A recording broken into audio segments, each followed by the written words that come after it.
Imaginați-vă vasta întindere a Oceanului Arctic la începutul primăverii, când gheața încă își ține terenul, dar începe deja să respire. Frigul pătrunde până la măduva oaselor, iar orizontul se contopește cu cerul alb, astfel încât este greu de spus unde se termină pământul și unde începe apa. Tocmai într-un astfel de moment m-am trezit printre vânătorii inuiți de pe coasta Alaskei, unde tradițiile transmise de-a lungul a sute de generații încă definesc ritmul vieții pentru comunități întregi. M-am gândit că, după experiențele mele cu foci și boi moscați, nimic nu mă mai putea surprinde cu adevărat. Dar pregătirea pentru o întâlnire cu una dintre cele mai mari creaturi ale planetei m-a făcut să realizez cât de profunde sunt cunoștințele acestor oameni despre o lume care, pentru majoritatea dintre noi, rămâne puțin mai mult decât o scenă dintr-un documentar. Am pornit la drum cu mult înainte ca soarele să se fi ridicat măcar deasupra orizontului. Aerul era atât de limpede și proaspăt, încât fiecare respirație părea o provocare. Capitanul senior, un vânător experimentat pe nume Akiak, se mișca cu încrederea calmă ce vine doar din deceniile petrecute pe gheață. Echipajul său era format din bărbați puternici. Mulți dintre ei învățaseră meșteșugul din copilărie, observându-și tații și bunicii. Își luau timpul necesar, măsurau fiecare pas. Mai întâi trebuiau să asambleze și să pregătească umiacul, o barcă tradițională acoperită cu piei de creaturi marine.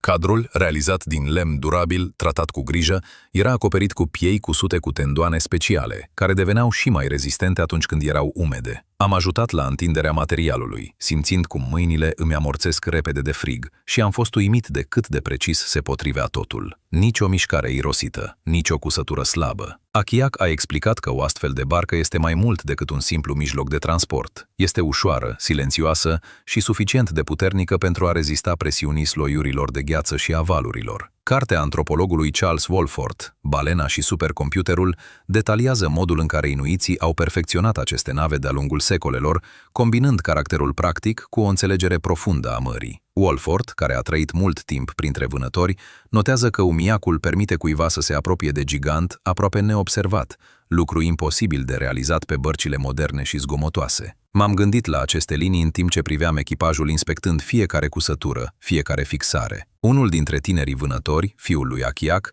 a zâmbit și a spus că barca ar trebui să fie ca o extensie a mâinii cuiva, ascultătoare și fiabilă. În timp ce ne pregăteam echipamentul, am aflat că succesul întregii expediții depindea de mulți factori subtili. Vânătorii studiau cu atenție condițiile gheții, direcția vântului și chiar comportamentul păsărilor. Ciorile și pescărușii indicau adesea locurile unde creaturile marine mari ar putea ieși la suprafață. Răbdarea aici nu este doar o virtute, ci este fundamentul a tot. Ne-am poziționat la marginea unui sloi de gheață cu vedere la canalele de pescuit, zone de apă deschisă în mijlocul sloiurilor. Echipajul a poziționat barca astfel încât să fie gata de lansare în orice moment. Harpoane cu tije robuste și vârfuri speciale, echipate cu flotoare din piele, erau ținute la îndemână. Aceste flotoare umflate cu aer joacă un rol cheie, împiedicând prada să scape în adâncuri și ajutând la controlul situației. Orele se târâră. Stăteam întinși sau aproape nemișcați, privind apa întunecată. Vântul aducea ocazional sunete îndepărtate, stropi blânzi sau respirații, pe care doar cei experimentați le puteau desluși. Akiak povestea în liniște cum strămoșii săi învățaseră să înțeleagă limbajul oceanului. Ei disting nu doar speciile, ci și comportamentul fiecărui animal după tiparele stropilor și mișcărilor lor. Observațiile științifice, efectuate ca parte a cercetărilor Comisiei Internaționale pentru Vânătoarea de Balene, confirmă faptul că cunoștințele tradiționale inuite despre migrațiile și obiceiurile balenelor boreale sunt adesea mai precise decât instrumentele moderne în condițiile locale. Îmi simțeam propria respirație lentă, încercând să mă adaptez la liniștea generală. Frigul se strecura sub haine, dar entuziasmul anticipării m-a împiedicat să mă relaxez. Deodată, unul dintre vânători a dat ușor din cap spre gaura de gheață. Toată lumea a înlemnit. O siluetă uriașă a apărut la suprafață. Spatele său masiv, acoperit de marcaje distinctive, aluneca încet sub apă. Era o balenă boreală, una dintre cele mai impresionante creaturi ale Arcticii. Inimile au început să bată puternic, dar nimeni nu a făcut nicio mișcare bruscă. Akiak a șoptit că cel mai important lucru acum era să nu o sperie. Echipa a început să coboare cu grijă umiacul în apă. Vâslele s-au scufundat aproape silențios, barca runecând ca o umbră. M-am așezat la locul meu, încercând să nu mă amestec, și am observat acțiunea coordonată. Toată lumea își cunoștea rolul. Unul privea sloiurile de gheață, altul pregătea harponul, un al treilea menținea ritmul vâslitului. Apropierea de un astfel de gigant evocă un sentiment special. O balenă poate cântări 10 de tone, iar orice pas greșit poate înclina balanța. Dar vânătorii s-au mișcat cu respect și precizie, strategizându-și abordarea astfel încât vântul să funcționeze în avantajul lor, ducând cu sine mirosuri și sunete. Mi-am amintit de descrierile lui Bill Hess din cartea sa Darul balenei, unde detaliază legătura spirituală dintre vânători și acești giganți ai mării. Hess, care a petrecut multe sezoane cu inuții, subliniază faptul că vânătoarea nu înseamnă doar asigurarea hranei, ci și o continuare a unui dialog străvechi cu natura. Tocmai acest sentiment umplea aerul din jurul nostru. Eram deja foarte aproape când balena a ieșit din nou la suprafață pentru a respira. Momentul a fost extrem de tensionat. Achiac a dat un semnal abia perceptibil, iar harponierul s-a pregătit. În acel moment mi-am dat seama cât de mult toate experimentele anterioare cu pradă mai mică fuseseră simple pregătiri pentru adevăratul test. Barca a alunecat în tăcere paralel cu cursul gigantului, iar echipajul și-a menținut concentrarea deplină. Inima balenei bătea atât de tare, încât părea auzită de la mulți metri în jur. Dar cea mai interesantă parte abia începea. După contactul inițial reușit, mai rămâneau multe de făcut pentru a finaliza această interacțiune străveche, cu demnitate și siguranță pentru toți. Tensiunea din aer era atât de densă, încât aproape că o puteai simți. Umiacul nostru aluneca în tăcere prin apa întunecată a pârâului, în timp ce silueta enormă a balenei boreale continua să se miște paralel cu noi, ridicându-se ocazional pentru a trage aer. Achiac, capitanul echipei, a rămas complet calm, deși fiecare mușchi din corpul său era pregătit de acțiune. Am stat la locul meu, încercând să respir uniform și să evit mișcările inutile, deoarece cea mai mică stropire putea strica totul.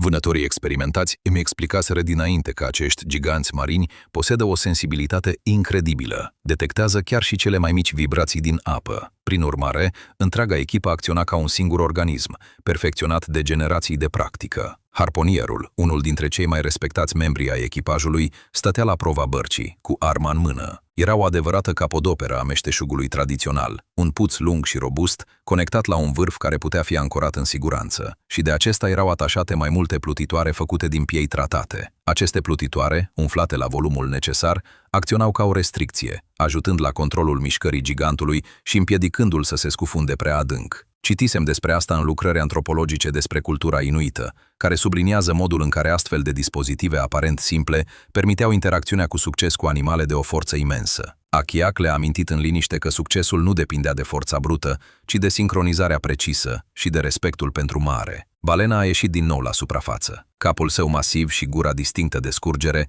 i-au dezvăluit prezența cu o forță reînnoită. În acel moment, harponierul a executat o aruncare precisă și măsurată. Arma a zburat înainte și a ancorat în siguranță.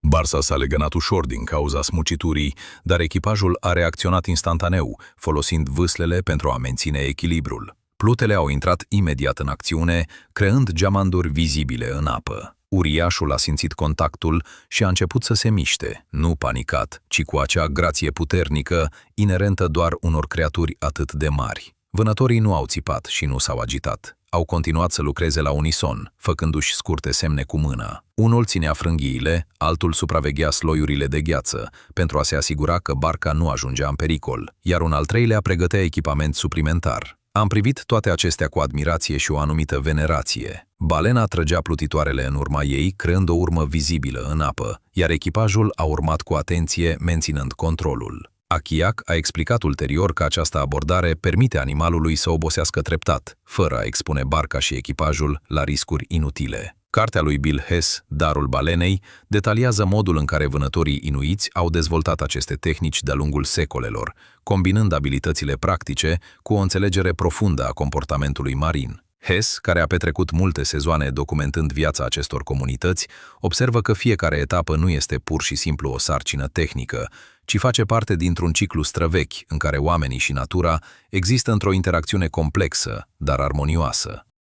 Timpul părea să încetinească. Urmăream balena de aproximativ o oră, menținând o distanță sigură și ajustând cursul în funcție de sloiurile de gheață și curenți. Echipajul își schimba periodic pozițiile pentru a se asigura că nimeni nu obosea prea tare. Tânărul vânător care stătea lângă mine șoptea o poveste de familie. Bunicul său participase odată la o adunare similară, care asigurase hrană pentru întregul sat timp de luni de zile. Astfel de povești erau transmise în jurul focului de tabără din generație în generație, întărind legătura dintre oameni și moștenirea lor. Am simțit cum frigul se retrage în fundal în fața acestui sentiment de apartenență la ceva mult mai măreț. Treptat, mișcările gigantului au devenit mai măsurate. Prutele au continuat să-și facă treaba, ajutând echipa să ghideze procesul. Achiac a dat semnalul de apropiere, iar acum întreaga echipă a lucrat pentru a manevra cu grijă barca în poziția corectă. Acest lucru necesita o precizie extremă. O manevră greșită putea complica situația. Vânătorii au folosit bețe lungi și frânghii suplimentare pentru a controla distanța. Am ajutat unde am putut, dând unelte și menținând echilibrul, iar în acele momente mi-am dat seama cu adevărat cât de important era fiecare rol în echipă. Nimeni nu ieșea în evidență. Succesul depindea de un efort comun. În sfârșit, sosise momentul. Echipa finalizase etapa cheie a interacțiunii, iar silueta enormă a început să încetinească treptat la marginea câmpului de gheață. Achiac dădu din cap cu o satisfacție tăcută. Prima, cea mai dificilă etapă, se terminase. Dar acum urma sarcina cea mai crucială, aducerea cu grijă a capturii pe gheața solidă, unde munca putea continua în condiții de siguranță. Barca s-a apropiat, iar oamenii au început să organizeze remorcarea, folosind vâsle și frânghii. Gheața scârțâia sub greutate, apa din jurul ei se agita, dar echipa lucra cu precizie și coordonare. Am privit acest spectacol și m-am gândit la câtă cunoaștere s-a acumulat de-a lungul secolelor. Cercetările științifice, inclusiv rapoartele antropologilor care lucrează cu comunitățile inuite, confirmă eficacitatea acestor abordări tradiționale, care minimizează riscurile și mențin un echilibru în natură. Balena era aproape de marginea gheții, iar vânătorii au început să pregătească platforma pentru etapa următoare. Inima îmi bătea încă puternic din cauza experienței, iar mâinile întremurau ușor din cauza efortului și a frigului. Dar cel mai important lucru era încă în față. Trebuiau să finalizeze acest ciclu străvechi cu demnitate, transformând darul pe care îl primiseră într-un beneficiu pentru întreaga comunitate. Când silueta enormă a ajuns în sfârșit la marginea câmpului de gheață, întreaga echipă a răsuflat cu un profund sentiment de împlinire la prima piatră de hotar majoră. Dar acesta era doar începutul adevăratei munci. Gheața din jurul nostru trosnea sub greutate, iar vânătorii deja începeau să organizeze spațiul pentru o procesare atentă și respectuoasă. Achiac a condus procesul cu calm și încredere, distribuind sarcinile astfel încât toată lumea să știe ce să facă. Am stat puțin deoparte, observând munca armonioasă a acestor oameni, pentru care acest eveniment nu era pur și simplu extragerea resurselor, ci o continuare a ciclului vieții, unde totul este folosit cu cea mai mare grijă și recunoștință. Vântul rece s-a întețit, dar nimeni nu s-a plâns. Toată lumea era concentrată asupra sarcinii pe care o avea de îndeplinit. Mai întâi, echipa și-a asigurat poziția pe gheață, folosind frânghii și surplombe naturale pentru a asigura stabilitatea. Apoi a început munca meticuloasă de demontare. Femeile și alți membri ai comunității care veniseră de pe țărm s-au alăturat procesului. Au folosit cuțite tradiționale cu lame curbate, ideale pentru astfel de sarcini. Mișcarea de legănat permitea o muncă eficientă și fără efort. Fiecare strat a fost separat cu mare grijă. Învelișul bros, protector, bogat în energie, a fost separat, o sursă valoroasă de căldură și nutriție. Carnea a fost separată în bucăți mai mari și mai mici. Oasele și alte elemente au fost puse deoparte pentru utilizare ulterioară. Acestea urmau să fie folosite ulterior pentru a fabrica unelte, tacâmuri sau materiale pentru adăpost. Nimic nu a fost irosit, iar această regulă a fost respectată cu strictețe. Am ajutat la transportul bucăților la zona de sortare și m-am minunat de sistemul care funcționa fără un singur plan scris. Vânătorul senior mi-a explicat că primele, cele mai bune porții, sunt întotdeauna trimise bătrânilor și celor mai nevoiași. Acesta nu este doar un obicei, este fundamentul supraviețuirii comunității. Studiile antropologice, cum ar fi cele ale Margaretei Lantis, care a studiat cultura inuită, subliniază modul în care această abordare a distribuției întărește legăturile sociale și asigură sprijin între generații.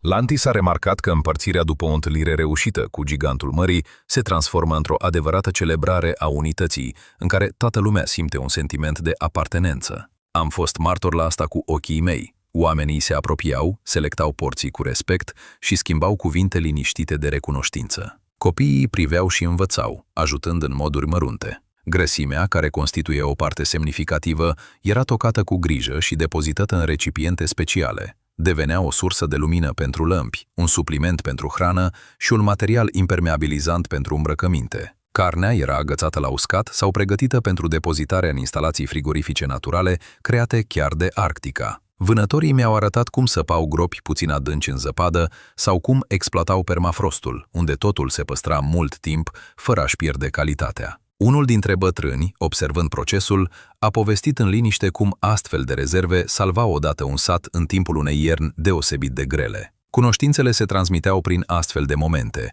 iar eu mă simțeam parte a ceva etern. Pe măsură ce munca înainta, atmosfera se încălzea, în ciuda temperaturilor geroase.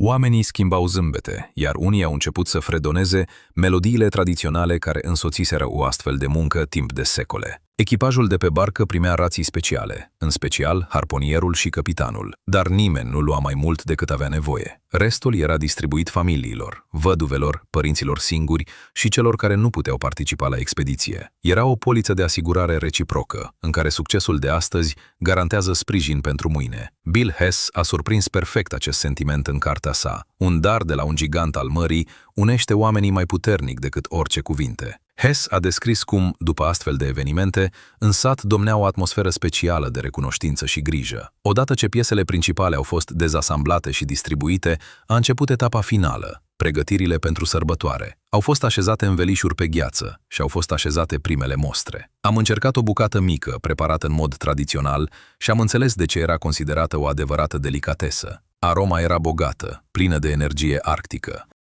Copiii alergau de colo-colo, primindu-și porțiile și râzând. Bătrânii povesteau despre anotimpurile anterioare, întărind legătura dintre trecut și prezent. Achiac s-a apropiat de mine și mi-a pus mâna pe umăr. Aceasta nu este doar mâncare, este o reamintire că facem parte dintr-un cerc mai mare. Cuvintele lui au rezonat profund cu mine. În seara aceea, în timp ce fumul incendiilor se ridica deasupra așezării, am stat într-una dintre locuințe și am privit familiile pregătind diverse piese. Nimic nu a fost aruncat. Chiar și cele mai mici elemente au fost folosite în meșteșuguri sau pentru a întări uneltele. A fost un ciclu complet de respect pentru darurile naturii. Studiile științifice, inclusiv rapoartele privind gestionarea tradițională a resurselor inuite, confirmă sustenabilitatea unor astfel de practici. Acestea permit comunităților să mențină echilibrul cu mediul înconjurător timp de milenii. Am plecat cu inima grea, plină de admirație și recunoștință. Acum, când cineva mă întreabă cum întâlnesc inuiți giganții mării și fac din aceasta temelia vieții lor, voi răspunde, cu răbdare profundă, spirit de echipă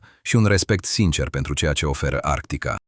Abonează-te pentru a fi la curent cu noi povești despre tradițiile popoarelor nordice care ne învață să trăim în armonie cu lumea din jurul nostru.